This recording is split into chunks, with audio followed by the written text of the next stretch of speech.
Hello students, welcome to our channel Rise Up Tutors. Let's see fourth section what it is.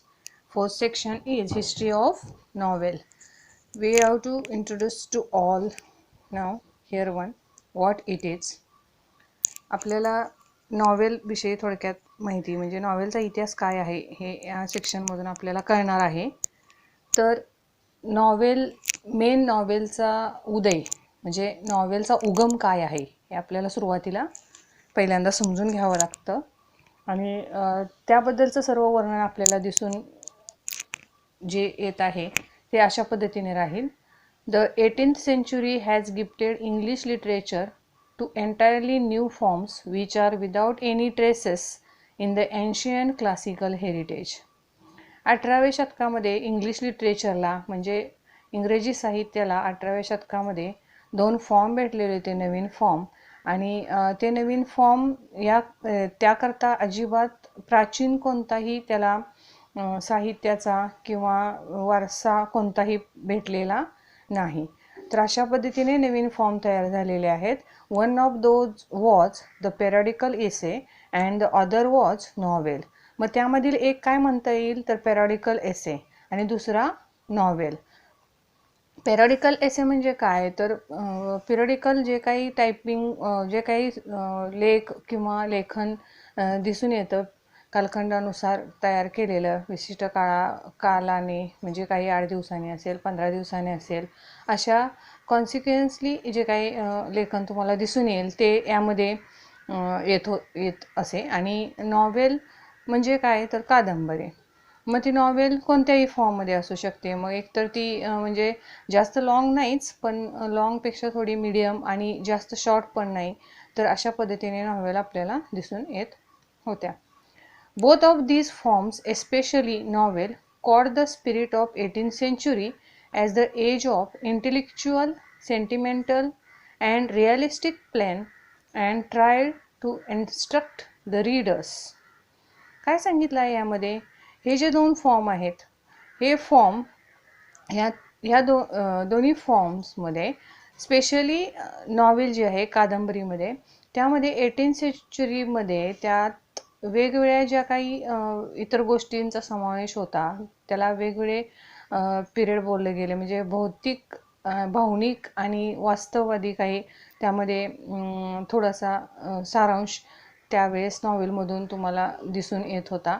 And tried to instruct the readers म्हणजे प्रयत्न केलेला आहे थोडंसं वाचकांना सूचना देण्याचा अशा नॉवेलमधून.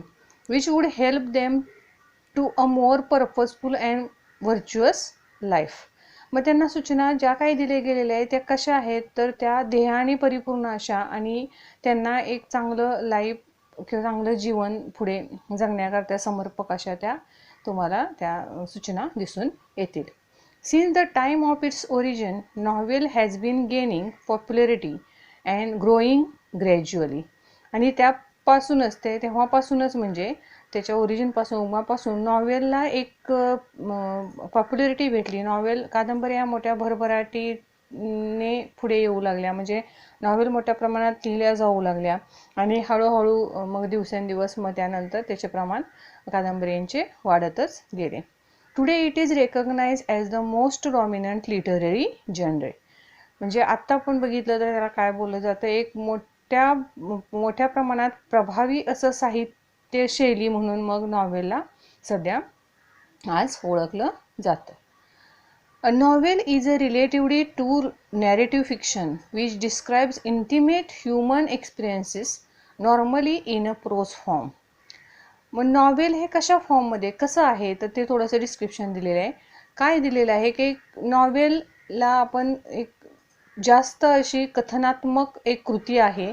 त्यामध्ये काय वर्णन केलेलं आहे तर मानवी जे काही एक्सपिरियन्स आहेत मग ते मानवांचे अनुभव जे आहेत मग नॉर्मली अनुभव असतील किंवा त्यांचे घनिष्ठ जे काही एक्सपिरियन्स असतील घनिष्ठ असे अनुभव असतील ते अनुभव त्यांनी प्रोजच्या फॉर्ममध्ये एक म्हणजे लेसन रूपात पाठामध्ये जसे डिस्क्राईब केले जातात त्या पद्धतीनेच ते आपल्याला नॉवेलमध्ये सुद्धा एक आलेले दिसून येतात. जसं प्रोज आहे प्रोज फॉर्म आहे त्या पद्धतीने ती कृती तयार झालेली दिसून येते. The present English word novel is derived from the Italian novella meaning new.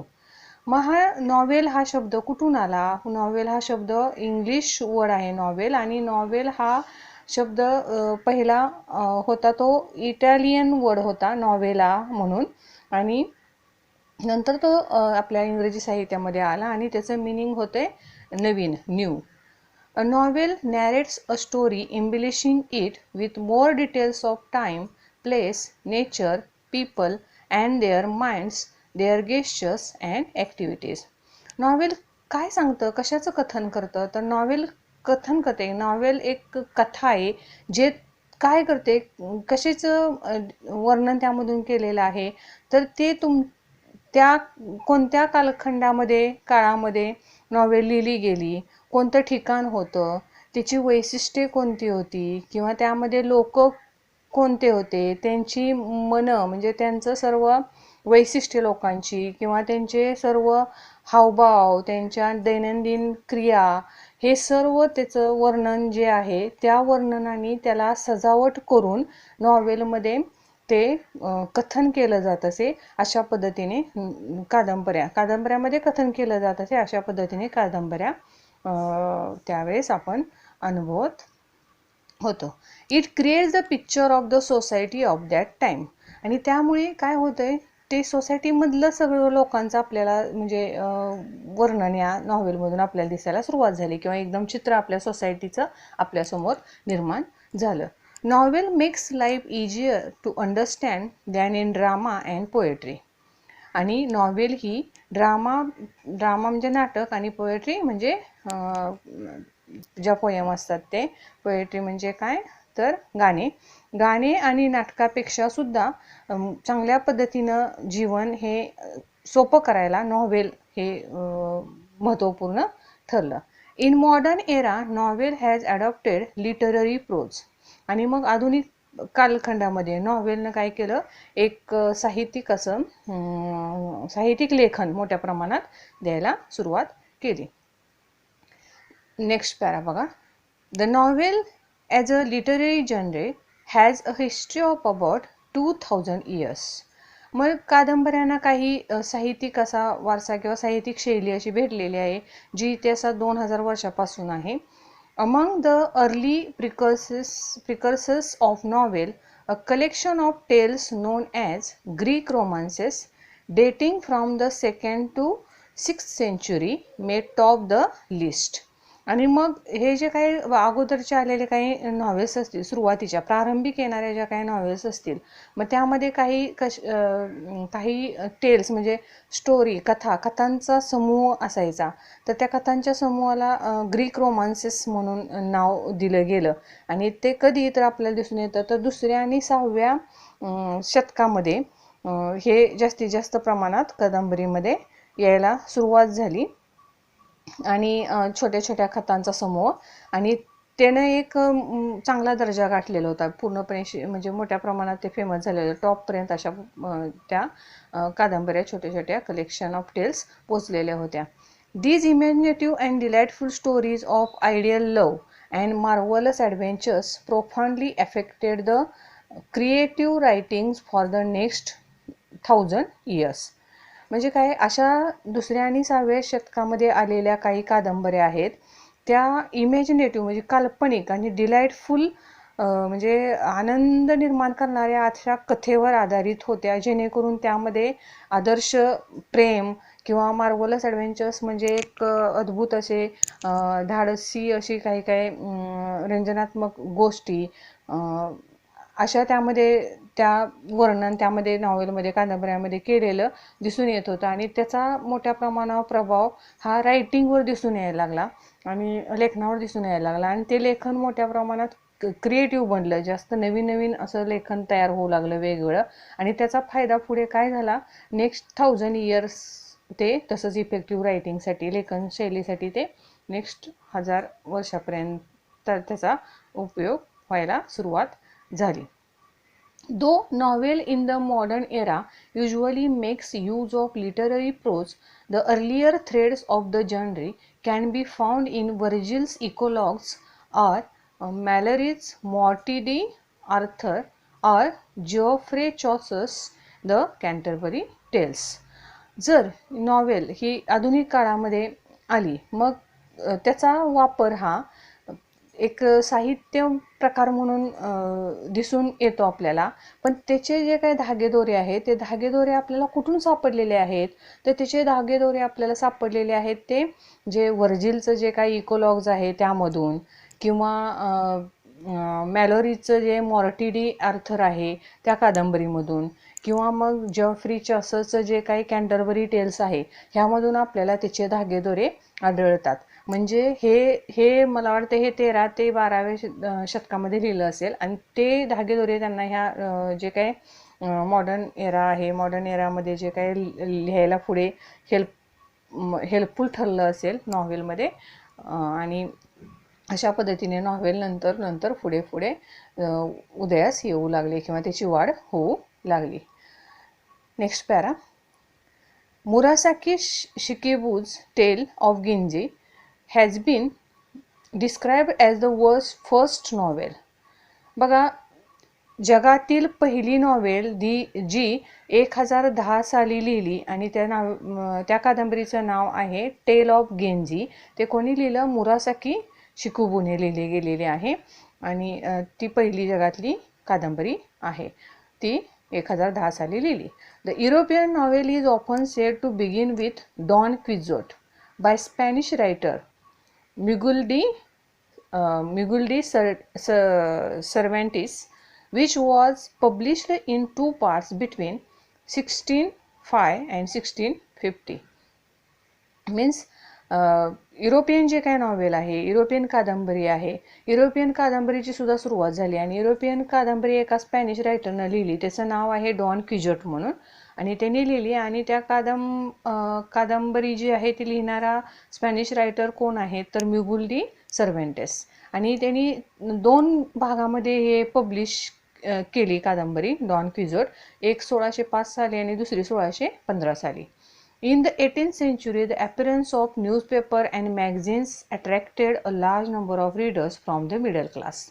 आणि नंतर मात्र 18व्या शतकामध्ये आपल्याला कशाचा उदय दिसून येतो, तर 18व्या शतकामध्ये आपल्याला जे काही वर्तमानपत्र आहेत किंवा मॅगझिन्स आहेत, मॅगझिन जे प्रकाशित होतात ते मोठ्या प्रमाणात आपल्याला दिसायला सुरुवात झाली. आणि ती न्यूजपेपर्स आणि मॅगझिन्स लोकांना मोठ्या प्रमाणात अट्रॅक्ट करून घेत होते. स्पेशली मध्यमवर्गीय जे लोक आहेत ते मोठ्या प्रमाणात मॅगझिन आणि न्यूजपेपर वाचायला सुरुवात केली 18व्या शतकामध्ये. These new leaders had little interest in romance and ट्रॅजेडीज.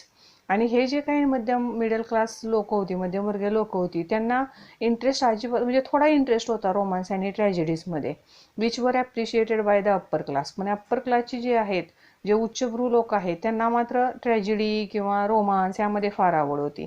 Thus need for a new type of literature arose that would express the new ideas of the 18th century. मग अशा पद्धतीने काही नवीन पद्धतीचं साहित्य प्रकारची आवश्यकता होती, जेणेकरून न्यू आयडियाज मिळतील, आणि ते 18th सेंचुरीला त्याची आवश्यकता होती. तर मग 18th सेंचुरीला पुढे नवीन जे साहित्य प्रकार आले गेले, आणि आपल्या कादंबरीमध्ये नवीन लेखन आलं. तर त्यामध्ये the 18th century new literature was characterise by the spirit of realism and denial of romantic features like enthusiasm, passion and imagination. मग जे 18व्या शतकामध्ये नवीन लिटरेचर आलं, तर नवीन लिटरेचरमध्ये त्यांनी कोणतं वैशिष्ट्य घ्यायला सुरुवात केली, तर वास्तववादी जे काय दर्शन आहे ते घ्यायला सुरुवात केली. आणि त्यांनी मात्र जे रोमान्स असतो, त्या रोमान्समध्ये काही फीचर्स असतात की उत्साह असतो, पॅशन असते किंवा कल्पना असते, प्रेम असतं, आवड असते. पॅशन म्हणजे आवड म्हणू आपण, आवड, कल्पना आणि उत्साह हे सर्व त्यांनी त्यातून वर्ज केलं, टाळलं. आणि त्यांनी स्पिरिट ऑफ रिअलिझम जे आहे, वास्तववादी जे काही आहे, ह्या पद्धतीने त्यामध्ये काही गोष्टी 18व्या शतकामध्ये नॉव्हेलमध्ये त्या साहित्य प्रकारामध्ये ॲड करायला सुरुवात केली. The foreground for the novel was prepared by all these factors. After 1740 a novel originated as the literary form in England. Okay. म्हणजे ह्या सगळ्या पूर्वतयारी म्हणून हे सर्व फॅक्टर्स आहेत ना, ते फॅक्टर्स 1740 नंतर नॉवेल जेव्हा ओरिजिनेट झाली, तर त्यामध्ये एक साहित्याचा प्रकार जो आपण बघितला कादंबरी हा, तर इंग्लंडमध्ये 1740 नंतर काही कादंबरी यायला सुरुवात झाल्या, तर त्यामध्ये त्याचा इफेक्ट दिसून येतो आपल्याला. त्या त्या कॅरेक्टरिस्टिक्स आपल्याला त्यामध्ये दिसून येतील. Increase in trade and commerce along with the industrial revolution had given rise to the middle class. Increase in trade and commerce म्हणजे काय, तर मोठ्या प्रमाणावरती व्यापार आणि वाणिज्य, म्हणजे इकॉनॉमिकली स्ट्रॉंग असं आर्थिक सुबत्ता आणि व्यापार मोठ्या प्रमाणात वाढला औद्योगिक क्रांतीबरोबर. आणि त्यामुळे काय झालं, मिडल क्लास लोकांची संख्या मोठ्या प्रमाणात वाढू लागली. Has given rise to middle class person. औद्योगिक क्रांती झाल्यामुळे मिडल क्लास लोक जॉब करता येऊ लागले आणि त्यामुळे त्यांचंही प्रमाण मोठ्या प्रमाणात वाढू लागलं. Class of people had emerge to occupy and elite status. मग ही औद्योगिक क्रांतीमुळे काय झालं, ही मध्यमवर्गीय लोक आहेत, त्यांनी एक चांगला असा दर्जा मिळवण्यासाठी आता थोडंसं ते पुढे जाऊ लागली. इलाइट म्हणजे एक चांगला गुड असं चांगले पोझिशन मिळवायला पुढे येऊ लागले. The realistic picture of everyday life and problems of common people depicted in the novels appeal to the newly educated class. आणि मग अशा जे काही वास्तववादी दर्शन आहे, नेहमी रोजच्या रोज घडणाऱ्या आपल्या जीवनातले गोष्टी आणि ज्या काही समस्या असतील सामान्य लोकांच्या, त्या सर्व मग त्याचं दर्शन सर्व आपल्याला त्या कादंबऱ्यामधून दिसायला सुरुवात झाली.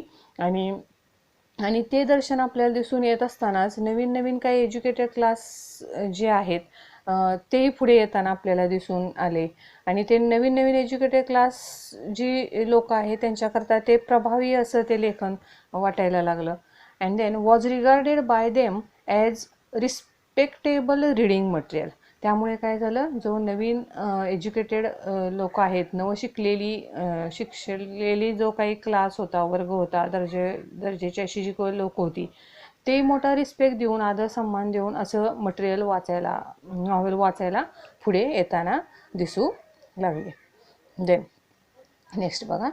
Thus, novel as a form appears to have been designed for both to voice the aspirations of the middle and lower classes.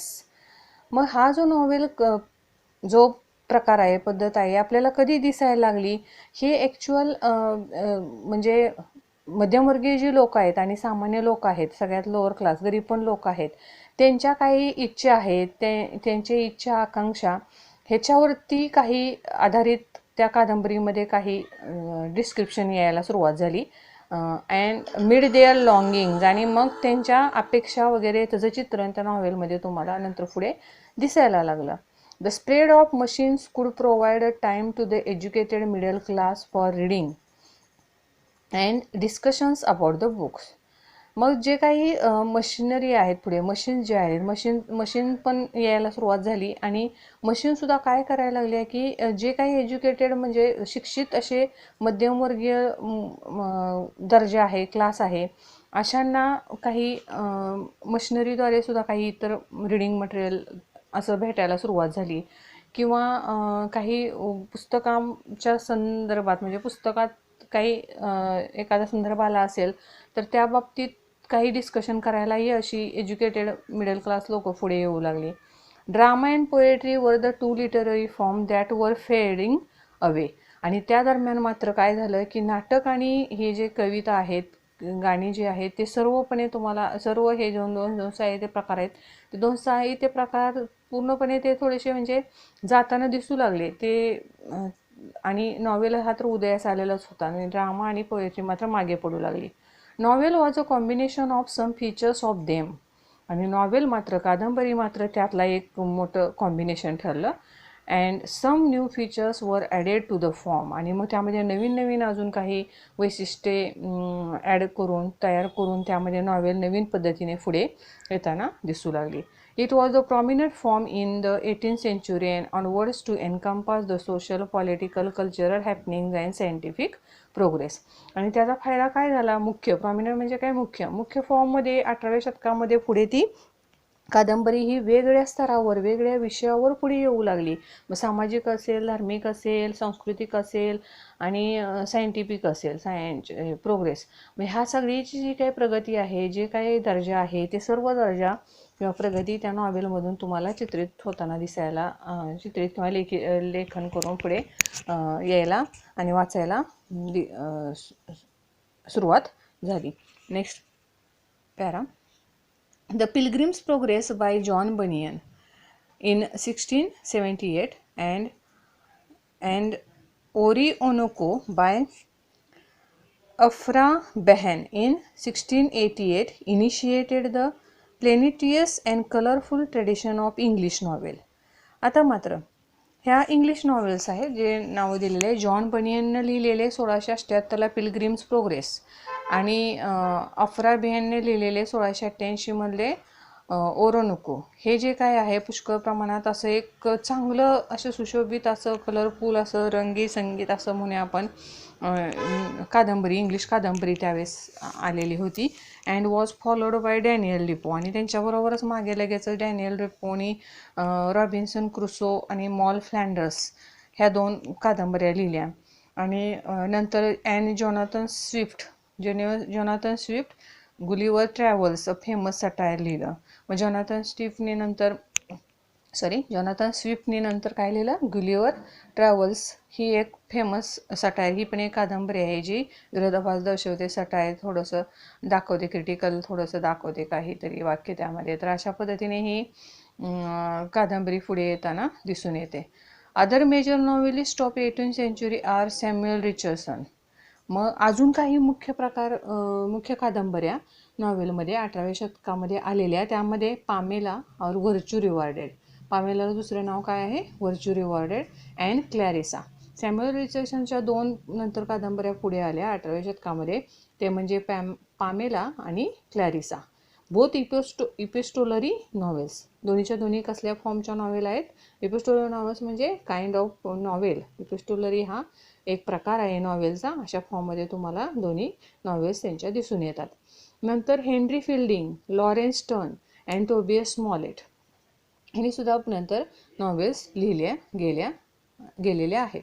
The tradition was enriched by many other stalwart novelists such as Charles Dickens, Walter Scott, Nathaniel Hawthorne, Horace Walpole, Thomas Hardy, Wilkie Collins and H.G. Wells. म्हणजे अशा पद्धतीने ती परंपरा पुढे प्रत्येक नॉवेलिस्टनी पुढे चालू ठेवली, अखंड ठेवली. त्यामधली ही नावं आत्तावड्यात घेतलेली आहेत. ती सर्व आहेत त्यांनी आपल्या नॉवेल लिहिल्या गेल्या, कादंबऱ्या लिहिल्या गेल्या आपल्या इंग्रजी साहित्यामधल्या. The 20th century is marked by the modern topics and innovative styles. मात्र 20वे शतक मात्र एक आधुनिक असे नवीन टॉपिक्स आणि एक इनोव्हेटिव्ह स्टाईल म्हणजे नवीन त्यामध्ये शैली आणून, नवीन काही तंत्र आणून, टेक्निक्स आणून आणि मोठ्या प्रमाणात जेणेकरून लोकांचे व्ह्यूज त्याला भेटले पाहिजेत अशा पद्धतीने तयार करण्यात येऊ लागल्या. आणि त्यामध्ये काही नॉव्हेलिस्ट होते. त्यांची नावं होती E.M. Forster, James Joyce, Joseph Conrad, Henry James, George Orwell, Graham Greene, D.H. Lawrence, William Golding and Anthony Burgess. अशा पद्धतीने 20व्या शतकामध्ये आधुनिक नॉवेल ह्या रायटरनी लिहिलेल्या दिसून येतात. They widened the circumference of the genre by writing political, social, psychological and other modern issues in their novels. मग यांनी काय केलं तर यांनी ते जास्त मोठ्या प्रमाणात त्याची वाढ जास्त मोठ्या प्रमाणात त्यांनी ह्या आधुनिक कादंबऱ्या लिहायला सुरुवात केली. त्यांनी त्याचा घेर वाढवला, म्हणजे भरपूर प्रमाणात नॉव्हेल लिहायला सुरुवात केली आणि त्यातून त्यांनी वेगवेगळे विषय घेतले. एक विषय ठेवला नाही तर वेगवेगळ्या विषयांचं सुद्धा त्यामध्ये समावेश केला, जेणेकरून मग ते राजकीय असेल, सामाजिक असेल, मानसिक असेल किंवा अजून काही आधुनिक कोणते प्रसंग असतील, जे इश्यू असतील काय, तर ते त्या नॉवेलमध्ये ॲड करायला सुरुवात केली. There are immigrant authors like, अजून काही प्रभावी चांगले ऑथर्स आहेत, लेखक आहेत, लाईक सलमान रश्दी जे आपले इंडियाचे आहेत, भारताचे सलमान रश्दी, ते त्यामध्ये इमिग्रंट ऑथर म्हणून समोर येतात, ज्यांनी भरपूर नॉवेल्स लिहिलेले आहेत. V.S. नायपॉल जे ट्रिनिडाडचे आहेत, तेही त्यामध्ये कॉन्ट्रीब्युटर म्हणून आहे, जे अमेरिकनचा पार्ट आहे. ट्रिनिडाड म्हणून साऊथ अमेरिकनचा एक ते बोलू शकतो आपण. देन काजू इशुगुरा हे जपानचे आहेत. And many more. अशा पद्धतीने ह्यांचा जे काही समावेश दिसून येतो नॉव्हेलमध्ये 20व्या शतकामध्ये सुद्धा. तर अशी ही ऑथर, फेमस असे ऑथर्स, त्यांची नावं इथे दिलेली आहेत. Next para. The contribution of woman novelists to this great pageant can not be neglected. म्हणजे बघा, यामध्ये काही नुसतं पुरुषच आहेत असं नाही, तर काही महिलांचाही कॉन्ट्रीब्युशन आहे कादंबऱ्या लिहिण्यामध्ये. महिलाही त्यामध्ये पुढे आहेत. Great pageant can not be neglected. मग कोण कोण आहे? तर novel of manners, Evelina by Frances Burney. Frances बर्नेने एक नॉवेल ऑफ मॅनर्सवरती आधारित एक कादंबरी लिहिलेली होती, इव्हेलिना म्हणून. नंतर जे काही गोथिक नॉवेल्स आहेत by Anne Radcliffe, novel based on science of the age Frankenstein. Okay, म्हणजे ॲनी रेडक्लिफ यांनी गोथिक नॉवेल्स समोर आणल्या, आणि ते गोथिक नॉवेल कशावरती आधारित होती? तर सायन्स ऑफ द एज ह्याच्यावरती आधारित होती. नंतर फ्रँकेस्टाईन बाय मेरी शेली आर लँडमार्क नॉवेल्स, आणि मेरी शेलीनी फ्रँकेस्टाईन म्हणून नॉवेल आणली. तर ह्या ज्या काही महिला आहेत, ह्या महिलांनी सुद्धा नॉवेल लिहिण्यामध्ये आपला कार्यभार दाखवलेला आहे. पुढे अजून आहेत.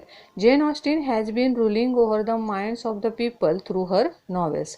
अजून त्यामध्ये जेन ऑस्टिन येतात, ब्रॉन्टे सिस्टर्स येतात, Emily and Charlotte have created their own place by their incomparable works, the Wuthering Heights and Jane Eyre means Jane Eyre. Here what given? Two Emily sisters, or means Bronte sisters they were called. Emily and Charlotte, two Bronte sisters. या दोघींनी मिळून लिहिलेलं जे काही त्यांचं incomparable work आहे, त्याला काय बोललं जातं? The Wuthering Heights and Jane Eyre. हे सुद्धा त्यावेळेच्या प्रसिद्ध अशा कादंबऱ्या आपल्याला दिसून येतात. Then Mary Ann Evans Elias George Eliot wrote the novels reflecting psychological insight. आता जी काही आहे मेरी ॲन इव्हॉन्स एलियस जॉर्ज एलियट हिने काय लिहिलं गेले? सायकोलॉजिकल थोडंसं नॉवेल लिहिली गेली होती. Virginia Woolf is the pioneer of the stream of conscious technique in English novel. English novel एक व्हर्जिनिया वुल्फ म्हणून आलेली होती, and that based on stream of consciousness. मग स्ट्रीम ऑफ कॉन्शियसनेस मेन प्रणेता Virginia Woolf is the pioneer of stream of consciousness technique. मग इंग्रजी नॉवेलमध्ये, कादंबरीमध्ये प्रणेता म्हणून, स्ट्रीम ऑफ कॉन्शियसचा प्रणेता म्हणून व्हर्जिनिया वुल्फ ही कादंबरी ओळखली जाते. Then Agatha Christie created her own place by writing many novels based on crime. Agatha ख्रिस्टीने बऱ्याचशा नॉवेल्स लिहिलेल्या आहेत, आणि ते कशावरती आधारित आहेत? तर क्राईमवर आधारित आहेत. Then Hercule Poirot and Miss Marple are the evergreen detectives created by her. मग अगाथा ख्रिस्टीने जे क्राईमवर लिहिलेल्या नॉवेल आहे, त्यामध्ये तिने दोन डिटेक्टिव्ज जे आहेत त्यांचं वर्णन केलेले. त्यांची नाव आहेत Hercule Poirot and Miss Marple म्हणून. हार्पर ली, मार्गारेट अटवर्ड, Toni Morrison and Alice Walker have elevated the tradition further to prosperity. अशा पद्धतीने मी त्यांच्याबरोबर अजून काही आहेत. हार्पर ली असेल, मार्गारेट अटवर्ड असेल, टॉनी मॉरिसन असेल, अलायस वॉकर असेल, यांनी सुद्धा ही परंपरा पुढे भरभराटीला नेण्याचं, जे महिलाकडून कादंबऱ्या लिहिण्याचं काम आहे, ते पुढे त्यांच्या पद्धतीने कंटिन्यू केलेलं आपल्याला दिसून येतं. नाव next one, Indian scenario. Indian scenario म्हणजे भारतीय प्रणाली आपण बघू म्हणू याला प्रणाली, scenario. Rajmohan's wife by Bankimchandra Chattopadhyay serialized in the Indian film was the first novel in English written by an Indian. आता बंकिमचंद्र चट्टोपाध्याय हे इंडियन होते, आणि त्यांनी फर्स्ट नॉवेल लिहिली इंग्लिशमधली, आणि ते सिरियलाइज मालिका तत्वावर लिहिली गेली. इंडियन फिल्म हे त्याला नाव दिलेलं होतं, आणि त्या नॉवेलचं नाव काय होतं? तर राजमोहन वाईफ, त्याचे पाठ केलेले होते. Okay. The period after that is marked by few moral novels written by the Indian writers. त्याच्यानंतरचा जो काही कालखंड आला, कमी प्रमाणात, कमी किंवा जास्त प्रमाणात कादंबऱ्या लिहिल्या गेल्या आपल्या भारतीय लेखकांनी. These novels both either nationalistic virtues or social issues as their main framework. मग ह्या कादंबऱ्या आपल्याला काही नॅशनलिस्ट वर्षे राष्ट्रीय असं चांगले गुण आणि सामाजिक काही प्रश्न असतील त्याच्यावरती आधारित अशा लिहिलेल्या दिसून येतात. देन त्यामध्ये Mulk Raj Anand, R K Narayan and Raja Rao were the major trio who prevailed in the period after that. त्याच्यानंतरचा पिरियड ह्या तिघांचा होता, ज्यांनी पुढे त्यांचा पिरियड कादंबऱ्या लिहिण्यामध्ये पुढे कंटिन्यू केला, सुरुवात केली. त्यामध्ये मुल्कराज आनंद असतील, आर के नारायण असतील, राजाराव असतील. तर ही त्रिकूट यांनी ते नॉवेल पुढे भरपूर प्रमाणात आणल्या, नॉवेल लिहिल्या. Novelist like Anita Desai, Nayantara Sahgal and Arun Joshi and Manohar Malgonkar changed the current of Indian English novel through their works. आणि मग पुढे आलेले हे जे काही आता नॉवेलिस्ट आहेत, जे कादंबरीकार आहेत, त्यामध्ये नावं दिली अनिता देसाई असतील, नयनतारा सहगल असतील, अरुण जोशी असतील किंवा मनोहर मालगुरकर असतील, हे थोडंसं भारतीय इंग्रजी कादंबरी आहे त्याला थोडंसं बदल घडवून आणले काही त्यांच्या कामातून, त्यांच्या कार्यातून. पुढे Amitav Ghosh, Vikram Seth and Upamanyu Chatterjee ameliorated the Indian novel in English by adding new features to it. म्हणजे बघा, सुधारित पद्धतीनं काही नवीन वैशिष्ट्ये घालून त्यामध्ये अजून नवीन वैशिष्ट्य ॲड करून काही कादंबरीकार नवीन त्यांचे लेखन पुढे प्रेझेंट करत होते. त्यामध्ये अमिताव घोष, विक्रम शेठ आणि उपमन्यू चटर्जी अशी नावं आहेत.